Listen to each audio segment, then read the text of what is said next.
So AI is the big thing of 2023. I think if this is the worst that AI is gonna be, then it's only gonna get better from here.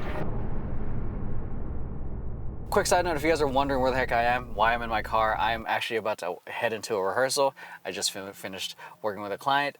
Busy day. Aside from doing the social media marketing thing, I also am a professional dancer, in case, you guys didn't know that. Some of the ways that we're using AI right now, like the first two examples is one, captions, and two, the content calendar.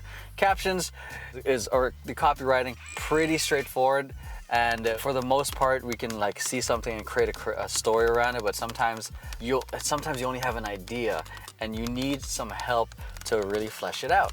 And that's what we've been using ChatGPT for. Along with that, using ChatGPT to help us create a content calendar, albeit it's not perfect, and that you also need to have a very intentional prompt for it, but it does help give us a nice little start to make our jobs a little easier. This gives us a nice idea of where to start, and then we grow from there. So another thing that we are using ChatGPT for is newsletters. So yes, it can write everything that you want.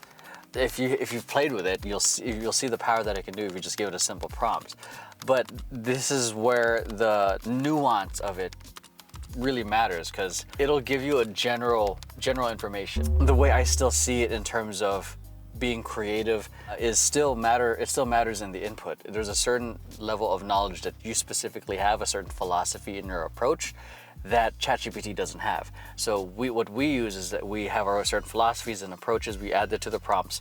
We let that essentially be the guide in how to write it, how to format it, so that way it's communicated simply and it's in the tone that we want. And the copywriters can focus on what they're good at, is writing, but they don't have to do the writing part. They can just take this, and they essentially kind of become more of an editor to improve this foundation and multiply it with their creativity, their experience, their genius. The next thing that we're using AI for is coding. Not exactly the crazy, like C#, C++, or Python type of scripting, but simple stuff that I use for After Effects. Simple scripts on After Effects like I used to, because I'm not on it that much. But that has been helpful.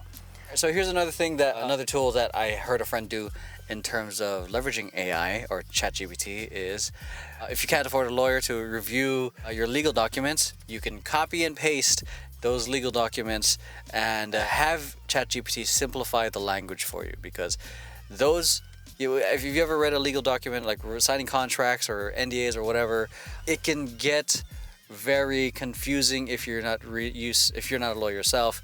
And it helps just to be able to simplify the wording, and ChatGPT will do that for you.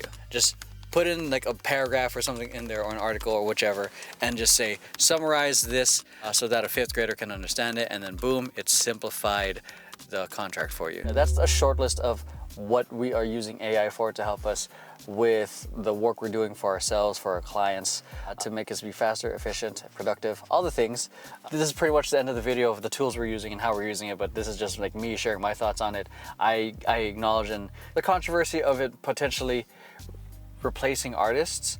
There's several arguments in my head about AI and the creative field, but I also think AI is a little different, but it's the closest metaphor I can find and think of right now is music. Social media gave everyone an opportunity to be an artist, albeit, yes, you still have to be creative.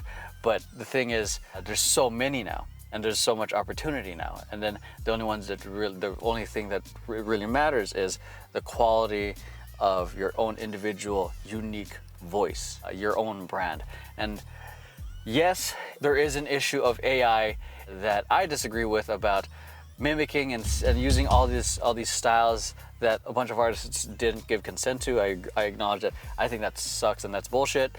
But also, like, while it can just generate lookalikes from different things, I still think, one, you have to have the classical training to be able to fix at this current point in time, to fix some of the issues that AI might have. So if you guys have, ultimately, with the commoditization of creativity in general, it's going to be more important, in my opinion, to have a strong connection with your audience, to have a strong brand, because while anyone's going to be able to just generate an image or get it off the internet. The ones that really care and really have the taste, the people ultimately connect with people.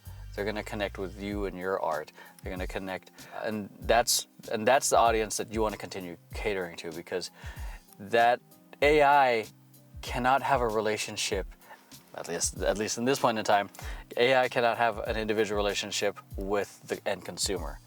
All it does is just makes it easy for them. It brings convenience.